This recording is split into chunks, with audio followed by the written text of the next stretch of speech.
The next thing is in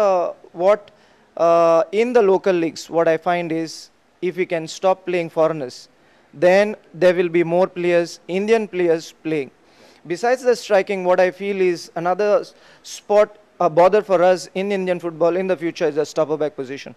Because most of the clubs in the I-League, they see that they get one stopper back, which is good. Yes, we need a quality foreigner from where our Indian players can see. Like if we go to see, Luciano is doing a very good job in Salgongas. So these kind of foreigners, in each position, one at least if we need, and by the side, an Indian player plays, then only we can try to get better. So that is another position what I feel is if there are quality foreigners.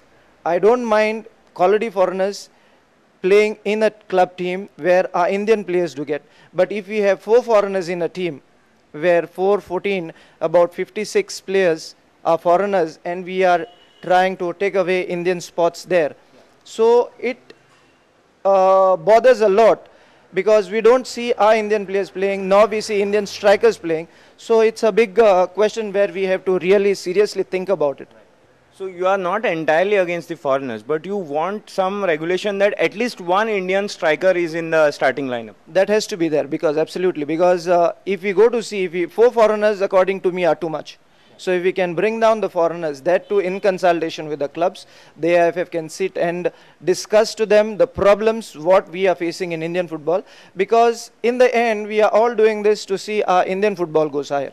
So if the AIFF, which I have put my proposal, sits together with the club managements and makes them understand our side of the story, because it's not only for the clubs, it's for the entire India. I think these discussions can be put forward and I think things can work out. Since you mentioned Luciano, I have to make a point here. His central defensive partner, who is an Indian, Khelamba Mitai, he's coming up quite well. Do you think he is a India prospect for sure? Yeah, because if he tries to play, as I just said, if every player, whoever is a prospect to play for Indian football in the future, he has to play in and out matches. You may practice for the whole year round, and if you don't get matches, that match exposure which is needed and that match temperament which a player needs to be better, because of that he is trying to show improvement.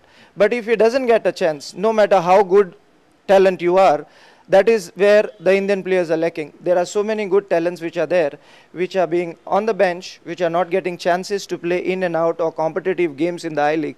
So that is where the players try to, we don't see this talent coming up regularly. Many thought that Mitai should have been in the Indian team because he was in a real good run of form. Yeah, because whatever stopper backs I had, whatever confidence I had in them, whatever stoppers I had in them with me, they had worked with me earlier when I was an assistant also. So that confidence what they showed to me, that is where I brought in those. Maybe in the future if I am there, can be looked upon. There's another interesting aspect which is in the worldwide now they are taking the person of their country's origin. Like, can we have person of Indian origin to come and play for India? Yeah, because there are, if you go to see about the question what you have put in, there are so many Indians who are settled abroad.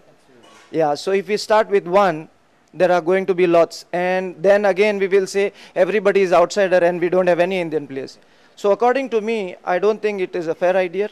According to me, why not we work on our own what we have got and then try to produce players, because the moment we start with 1 player, 2 players, 3 players, then again after some years then we will again say what are we doing.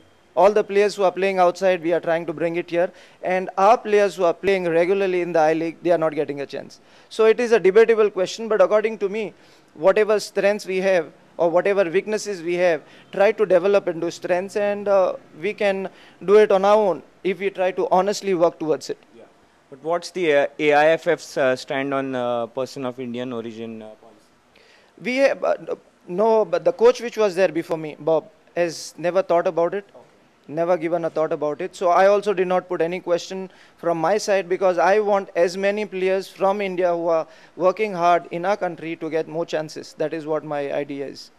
Looking ahead now, India has a technical director in Dutchman Robert Baan, who is a very experienced person in raising the talents and perhaps the raising of profile of football in the various countries that he has worked in.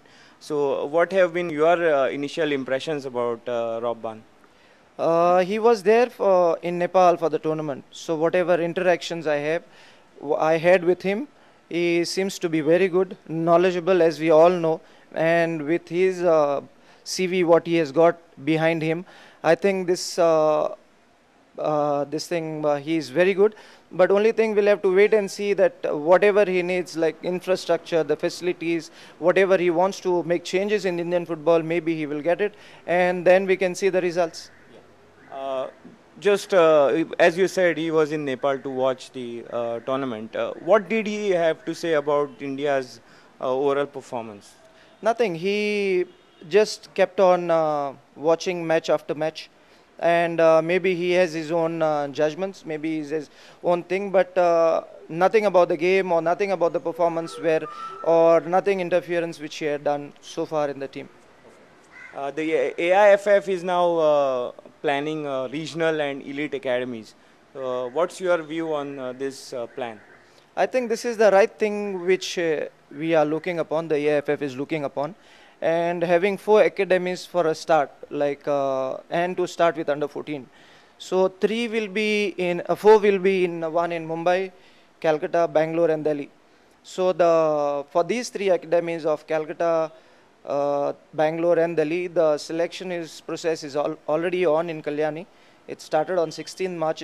It will go up to 11th of April, where we will see that 90 boys are selected from there, where they will be put in each academy, where the technical, there is another one who is there to look after the academies, is Scott O'Donnell. He is the director of academies. So he is there along with the coaches in Kalyani. So they will select more or less 90 boys to be put.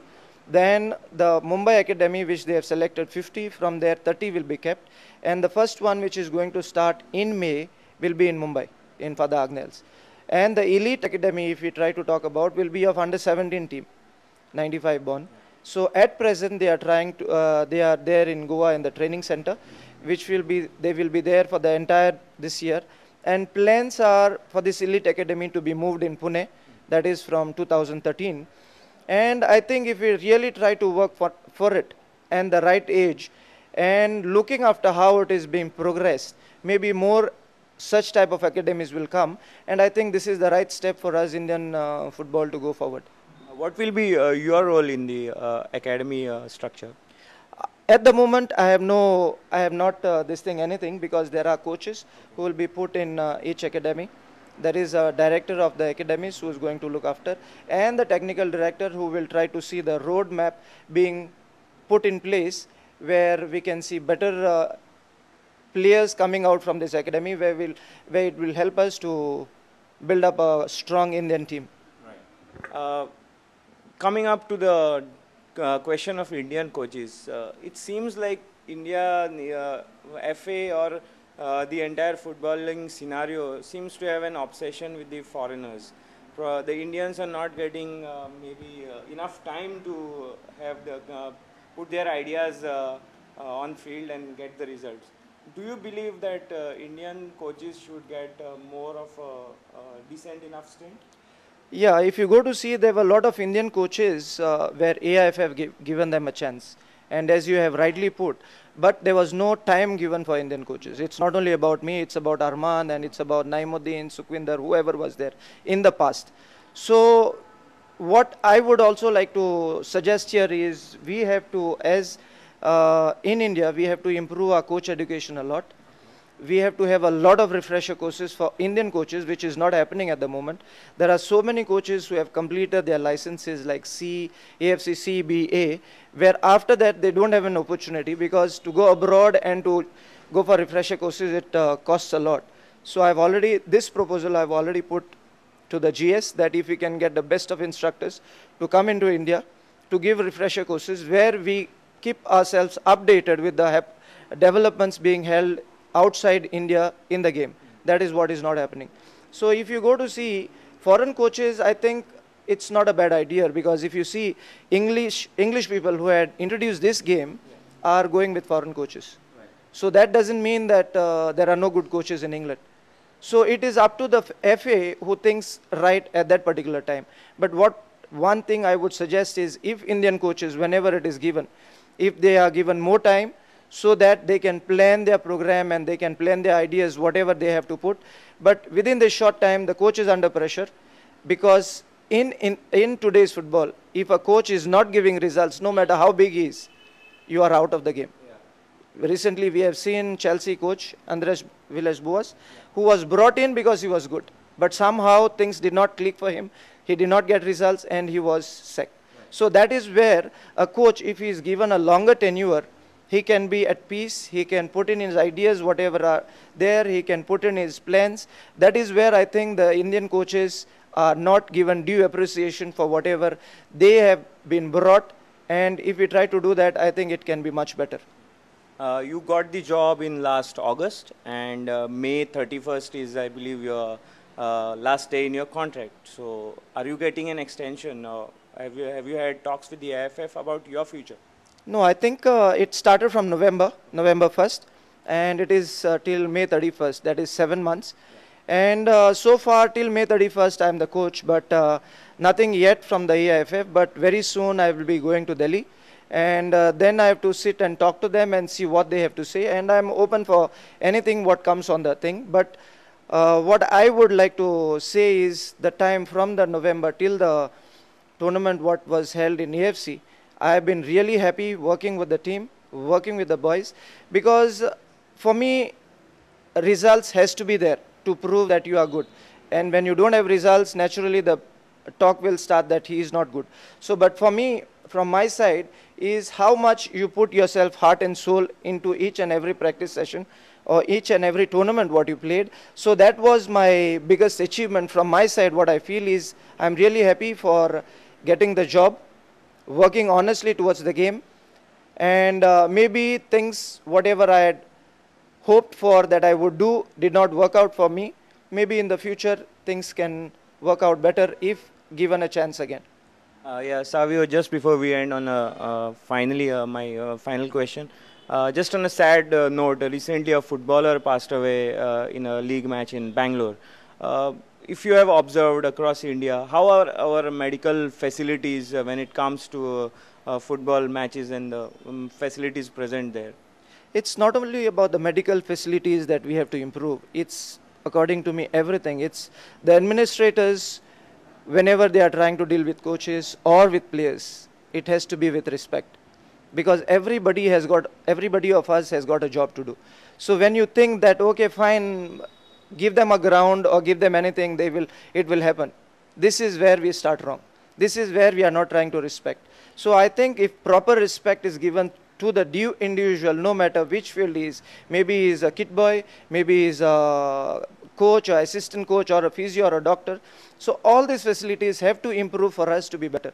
When we try ourselves to call as a professional, so why not we do things professionally? So this is what is happening in the end. And it had already happened before, but it took about another 7 years. In 04 it had happened to junior. In 7 years we are trying to repeat the same thing. So whenever it has happened, we try to take it serious, but again we try to go back to square one where we were. So to say it all, it has to improve everywhere, not only in the medical field, but everywhere on the playing field. Everything has to change, and I think a lot of things has to come back into us for us to call us professionals. We have to work harder towards it. Savio, thank you very much for talking to us. Thank you for your time. Thank you very much. There you go. That was Savio Medeira harping on the word of change. The Indian football needs a change in everything, all the aspects, on the field as well as off the field. That's it. That's all the time we have in this show. We will be back next week. Till then, keep watching Prudent Media.